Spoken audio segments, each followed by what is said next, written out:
Hey everybody, HomeSliceHenry here, and at long last today, I finally put some of my Rare Candy XL stash to good use, as I maxed out a Keldeo Resolute form to level 50. I had theorized that in this new Master League meta, with Rhyperior returning to top meta status with Drill Run, that Keldeo would be a strong meta answer. Keldeo destroys Rhyperior and Zacian, and has pretty strong matchups into most Pokemon in the meta, with the exception of Lunala or the occasional Eternatus. And honestly, Keldeo performed amazingly well, sweeping many endgames, and all in all, proved to be a very wise investment of my Rare Candy XLs. So without further ado, let's hop into the matches, and we pick up a slightly negative lead in the first match, Xerneas into Lunala. Xerneas can play out the matchup and get Lunala pretty low, and once Lunala is low, then hopefully my Keldeo will be able to sweep in the endgame. Now here, I did have a really weird moment where somehow Xerneas CMP tied Lunala. Lunala should have outpaced there by a turn. I don't know if my opponent lagged by a turn or what happened, but Xerneas should never be able to CMP tie there, as I should always get the energy on turn 15, whereas they get their energy on turn 14. So I end up soft losing the zeros, and just go for big farm on Lunala. I do have quite a bit of energy. My opponent now sends in Zygarde, and in this matchup, I'm going to fire off the Moonblast, throw one Shadow Claw, and try and go for a Crunch Catch onto Keldeo. So I fire off the Moonblast, that connects. Beautiful turn wait from my opponent. They are not going to let me go for a catch, and I'm just going to let this go. Crunch lands, in comes Keldeo. My opponent, I assume, is probably going to be on Earthquake on the Zygarde, and I will be putting up the shield. Earthquake would do a massive amount of damage. They do go for the Earthquake. In the back is Zacian, and you're about to see a Zacian get absolutely bullied. Keldeo is a very, very strong answer to Zacian. Keldeo, in its Resolute form, has access to Secret Sword. This is a significantly stronger move than Sacred Sword. Sacred Sword is 60-35. Secret Sword is 70-35. It's a Leaf Blade clone and allows Keldeo to just absolutely shred through Zacian. I mean, look at this matchup. I was up a bunch of energy, but I was down a shield, and Zacian just gets absolutely obliterated. Zacian never stood a chance. Keldeo firing off Secret Sword after Secret Sword, KOing that Zacian. Back in comes the Zygarde. Opponent sees the writing on the wall and concedes the match. Hopping into game number 2, picking up a terrible lead, leading Xerneas into Zacian. I'm going to save switch into Lunala because I can always fire off the Shadow Ball one turn before they make the Behemoth Blade. Now, a lot of the time, Zacian will end up no-shielding here because they know they can always survive. And you know what? I'm just going to no-shield back. Behemoth is going to do a ton of damage, but I will be able to hang on here. My opponent pivots out and brings their Lunala into mine. This is such a big bait out for me. Keldeo really does not like to see Lunala, so baiting this out here is incredible. Now I can send in the Xerneas, absorb the Shadow Ball, and then just look to try and land the Moonblast. Moonblast is not going to knock out, but it will put my opponent pretty low, and honestly that's all I can really ask for. This Moonblast should hopefully put it into a range where I can one-shield, triple resisted low kick down, and then hopefully Keldeo will be able to sweep. So Shadow Ball will take the knockout, in comes Keldeo, in the back is Rhyperior, and this is one of our targets for Keldeo. Rhyperior just gets absolutely deleted by Keldeo. Keldeo's pacing is just absolutely absurd. I mean, look how fast we get to these Aqua Jets and Secret Swords. The low kick pacing is just incredible. My opponent goes for the Drill Run, and I'm just going to be going for Aqua Jet number 2. I don't know if Secret Sword would take the knockout, but Aqua Jet is double super effective. Rhyperior falls. I mean, all they have left is a pretty low Zacian and a Lunala that's just going to get farmed down, so my opponent's going to resign the match. We get a Rhyperior again in the next match, but this time it's going to be the Shadow Rhyperior. I'm going to farm up a ton of energy, and I assume my opponent will go for the Drill Run. If they do, I'm going to wait the turn and try and go for a close combat catch. Oh, my opponent sends in Lunala trying for the triple resisted catch, but by waiting the turn, I'm able to instead fire off the correct move, which is Moonblast, and then switch my Lunala into theirs. From here, I'm just going to go for a one-shield farm down. Shadow Ball would easily take the knockout, but I'll exit with a ton of energy. But look at the heads-up play. My opponent goes for the Moonblast, fishing for the debuff, and they get it. That is such a high IQ play from my opponent, and now debuffed, my Shadow Ball will fail to take the knockout. Rhyperior is able to hang on, Rhyperior will launch a move, and I'm just going to be letting this go and trusting in Keldeo. I switch in Keldeo, it's a simultaneous switch, Keldeo into Dialga, and people are just unprepared for Keldeo. A lot of teams have a Lunala, and then 2 Pokemon that just get obliterated by Keldeo. So if you're able to dodge that Lunala, then Keldeo is just absolutely feasting. The pacing on Keldeo is just absolutely absurd. Secret Sword after Secret Sword after Secret Sword. My plan here is pretty simple. I'm just going to bank the move and pivot out, watching for a switch. My opponent tries to go for the catch as they send in Rhyperior, but I'm able to make the close combat on Xerneas. This health will be refunded to me due to the new damage registration error mechanic. My opponent sends in Dialga, but they realize they can't get the farm down. That's going to force out energy, and you can't hold an Iron Head plus a Roar of Time. Iron Head is 50 energy. So I can just bring back in the Keldeo, fire off the Secret Sword, and we're going to be able to take the win. I do tend to really like spammy Pokemon, so I guess it kind of makes sense why I like Keldeo so much. This pacing and damage is just absolutely beautiful. We move to the next match and pick up what's honestly a pretty scary lead, Xerneas into Zamazenta. Even though I can hit them for super effective with close combat, Zamazenta is the definition of bulk. Close combat lands, Zamazenta shrugs out the damage, and I'm forced to retreat into Lunala. My opponent banks some energy, they respond with a Shadow Claw Marshadow, and that is an incredibly cool pick. These Shadow Claws hit for double super effective. I'm getting absolutely melted. But the good news for me is that they can't get the farm down without me making a second Shadow Ball, and that's going to force out energy. Ice Punch lands, Lunala falls, but was able to get a shield advantage out of the mid game, and now I can go for insane farm with Xerneas. My Xerneas is still very healthy, which means 2 Ice Punches I don't think will take the knockout here.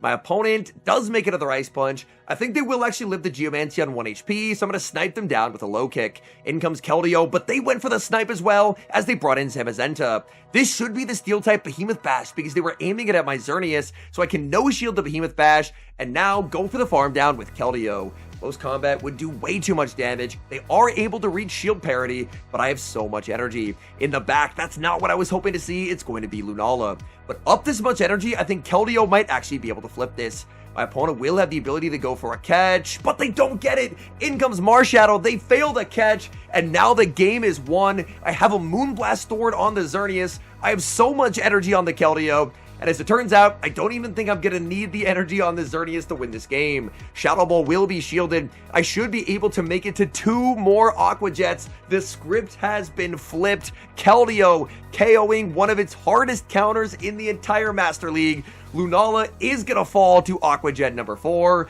and that is a good game. We move to the next match, and we see a pretty rough core breaker on the lead, leading Xerneas into Metagross. Now this matchup is pretty bad, but I believe 7 Shadow Claws and a Meteor Mash do not take the knockout. That's why my opponent doesn't throw right away, allowing me to get a close combat for big damage and a pivot into Lunala. Lunala will take some pretty massive damage from Meteor Mash, but luckily Meteor Mash obviously not going to pick up a 1-hit KO here. So I can no-shield, my opponent goes for a second Meteor Mash, and I'm going to shield just because now the Metagross is going to be incredibly low. My opponent pivots out, sending in Xerneas, but I think if Xerneas tries to go for a Geomancy down, I'm going to be making it to a lot of Shadow Balls. My opponent will put up the shield. I think I might even make 3 Shadow Balls here, because unfortunately, Geomancy really does not do a lot to Lunala. Lunala has amazing stats. My opponent realizes they can't get the Geomancy down. They're forced to fire off energy, and that is very good news for me. Now, I can just look to bring in my Xerneas into theirs, they pivot into Metagross, I send in Keldeo, and I'm able to snipe down with low kicks. But that does mean my opponent's gonna have a Xerneas with a ton of energy, and they have reset the close combat debuff from earlier. Back in comes the Xerneas, they fire off energy instantly, I have to respect the Moonblast, but they bait with the close combat. They're now debuffed, can I get the farm down? No, I cannot! They're able to make the last second move with the new damage registration error mechanic, and that close combat is gonna put me very low. Their final Pokemon in the back is a Pokemon that I can beat. It's going to be Ho-Oh. My opponent has no win cons in this game. I'm always going to make double Aqua Jet. If my opponent ends up firing off a Brave Bird to deny the third Aqua Jet, then I can just knock them out with a close combat on the Xerneas and win the game. If they try and farm me down, well, I make the third Aqua Jet, and that's definitely going to be KOing. So the energy on Keldeo just always feels so incredibly valuable, as even though we were so low there, that was basically the perfect Pokemon, and we're still able to get the win. We see a familiar lead in the next match, leading Xerneas into Lunala. This Lunala not going to end up getting trapped into a weird CMP tie that shouldn't happen, which is very nice. The game functioning as intended as they land the Shadow Ball, and I'm going to return fire with the Moonblast. As always, most trainers like to play out the zeros here. I do get a Moonblast debuff, but realistically, this doesn't really do much for me.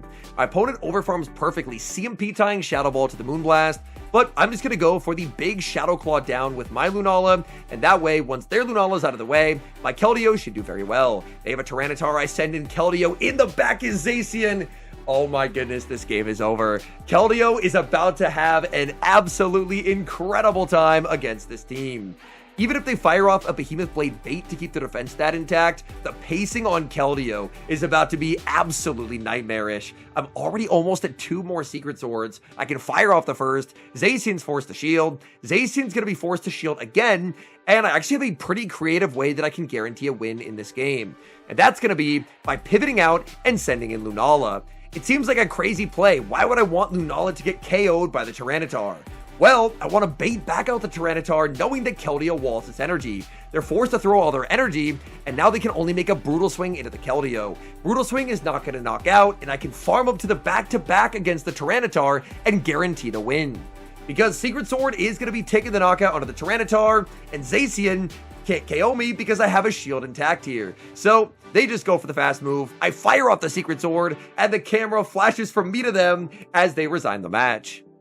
We've got a very neutral lead in the next match, Xerneas into Reshiram, but my opponent forgot to TM their Reshiram after raiding, and they're on Fire Fang. In my eyes, there's no way the Fire Fang is intentional, as Fire Fang Reshiram is just substantially worse in the Master League than with Dragon Breath. If you want fire damage with Dragon Breath, you can spam out a Fusion Flare every 11 to 12 turns, and unfortunately, if you have Fire Fang, then you're just a dragon that loses to other dragons. I decided to save a close combat for later, bring in Lunala. My opponent's going to fire off a Crunch to get a shield, and now they're going to bring in Zacian. Unfortunately, this Zacian is perfectly lined up to make the Behemoth Blade on the CMP tie to my Shadow Ball. This is bad because I don't win that CMP tie. So unfortunately, I'm kind of forced to go down both shields and just look to overfarm.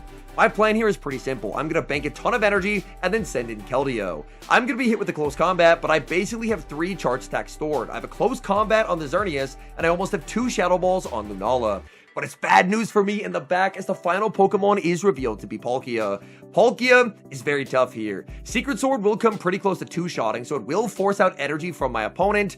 But man, they're going to get a farm down, and they win charge stack priority over my remaining Pokemon. They don't have much over an Aqua Tail here. They win CMP over the Xerneas, so the close combat will be lost, but I do have a ton of energy on Lunala. The game might come down to a potential catch for my opponent. I decide they're not going to go for the catch. I think they're just going to try and make a move. So I stay in, fire off the Shadow Ball, no catch comes through, and that's going to be a win. My opponent just doesn't have the health remaining on any of their remaining Pokemon to take home the win. They bring in the Reshiram. Reshiram's getting farmed down, and even despite going down 2 shields, we had 3 charge stacks banked, and we're somehow able to get the win. Amazing lead in the next match as I end up leading Xerneas into Tyranitar. My opponent safe switches into Lunala, and I don't have an amazing response to this Pokemon, so I switch my Lunala into theirs. If my opponent ends up putting up a shield, that would honestly work out amazingly, because then I'm just going to let my Lunala go. Because I don't really need switch advantage, but my opponent ends up letting it go, and they're going to try and go for big farm on the Tyranitar. Tyranitar, however, is going to get outpaced here. Moonblast will hit for big super effective damage, and then I'm just going to get aggressive and pivot into Keldeo. I send in Keldeo. It's a Shadow Rhyperior in the back. My opponent was hard ABA to Keldeo, hard ABA to Kyogre, arguably triple weak to Kyogre with this team. I'm not quite sure what their team is targeting, but unfortunately Keldeo is just about to absolutely ruin their day. Drill Run lands. Keldeo just simply does not care. We basically low-kicked them to half HP. And man, as someone who is an avid Rhyperior hater, I am very happy to watch Rhyperior just get absolutely cooked. Now I can send in Xerneas, put up the shield as they go for the Drill Run, wait the turn, guarantee the close combat lands on its intended target, and from here, the path is very straightforward. I can throw 1 Geomancy, bring in Lunala, and my opponent cannot farm down. Even if they can farm down, I'm outside of Stone Edge range, and they'd be in 1 Geomancy range anyway, but as it turns out, we can just make the Shadow Ball, KO the Tyranitar, and take the win. Hopping to the final match, we lead Xerneas into Kyogre, and I believe this was actually the first battle that I played with this team. This battle, you're going to see I end up making some pretty catastrophic misplays, but I wanted to include it just to showcase some valuable things that I learned while playing Keldeo. Kyogre is a pretty terrible lead for this team, as Kyogre just destroys Xerneas. Kyogre can always just go straight Origin Pulse and win the zeros, but this is going to set up a nasty farm down for Keldeo. So Keldeo hits the field, my opponent safe switches into Eternatus. We hadn't seen an Eternatus so far today, but here it is, and it is a complete wall to energy from Keldeo. Dynamax Cannon is going to hurt, that's big damage onto Lunala. but I will be able to survive it, and it doesn't look like my opponent can go for a Dragon Tail down. Shadow Ball will be shielded. My opponent clearly wants to keep Eternatus around. They overfarm, but they end up throwing on alignment. I'm very happy to take extra energy on Lunala. Lunala is always so terrifying up energy, so any little bit of extra energy I can take, I'm very happy to get. Shadow Ball is going to be shielded by the Eternatus. Eternatus pivots out. They send in Kyogre, and I bring in Keldeo. My opponent's completely walled here. Origin Pulse, Avalanche. I'm very okay taking whatever it is. And I exit with so much energy. My opponent will get to bring back in the Eternatus, and I have back-to-back Secret Swords. But here, I make a critical error. I throw Aqua Jet. Secret Sword actually does the same damage as Aqua Jet here, so there's no reason to ever fire off Aqua Jet. Both are resisted, so I should go for the Secret Sword. And my second learning is that Eternatus has a 3-cycle. It's 4-4-4-3. I thought I could throw 2 in the move there, but I could not. And as it turns out, their final Pokemon in the back was Zacian. So if I just knocked them out with that Secret Sword, I could have made a Secret Sword into the Zacian plus the Shadow Ball and won the game. But unfortunately, I just made too many misplays in that game. I thought that Aqua Jet did more. I didn't realize what an insane move Secret Sword was at first, and I just didn't know about that 3-cycle on Eternatus. So if Eternatus ends up throwing a lot of charge attacks in a game, that's something to keep in mind. They do have a 3-cycle, and unfortunately, it can sneak up on you and cost you the game. All in all, I had amazing results with this team. I ended up going very, very positive with it in terms of my win-loss rate. Now, obviously, the ELO gains were pretty minimal because I was in the 2900s most of the time, and the queue times are pretty rough in the Open Master League. Anytime there's a Great League format available, and there is Open Great League with the Competitors Cup, a lot of people are going to end up playing the Great League format, either that or Retro Cup. So Master League is probably the least played of the 3 formats, but I think for this week, I might try and tank some ELO so I can try and get some more consistent Master League queues, because Master League honestly felt like so much fun to play. Keldeo was just absolutely shredding through teams. Xerneas and Lunala felt like they held up really well, even with this meta shift with Rhyperior being everywhere. The one thing that I noticed a lot less of was the lesser dragons. In a meta environment where Shadow Rhyperior is as insanely strong as it is, I think it's a lot more difficult to be a Reshiram or a Zekrom, just because they were basically uncounterable last season. You were always going to have very neutral play, but with Shadow Rhyperior lurking now with that straight 4 pacing to Drill Run, suddenly they end up feeling a lot less safe, so people go to other options. I do think this season Palkia is going to return to actually being a good dragon. I was on record last season of saying that Palkia plus Zacian, you were kind of just trolling to have them on your team. I thought Reshiram, Zekrom were the far better dragons. Even Eternatus was a better dragon, Zygarde was a better dragon, and Xerneas was just strictly better than Zacian. I do think Xerneas still holds up very well with this meta change. Unfortunately, Resh and Zek definitely take a major step down, and Palkia, Zygarde, and Eternatus are now going to be the main dragons of this meta. And I'm not by any means trying to say that Reshiram and Zekrom are unplayable. I just think that given the choice, I would probably opt towards other dragons, just because I really do not like losing to Rhyperior. Anyways, thank you guys so much for watching. If you enjoyed watching today's video, please do help support the channel by leaving a like on the video and subscribe to the channel if you haven't. And an extra special thank you as always to our channel members here on YouTube.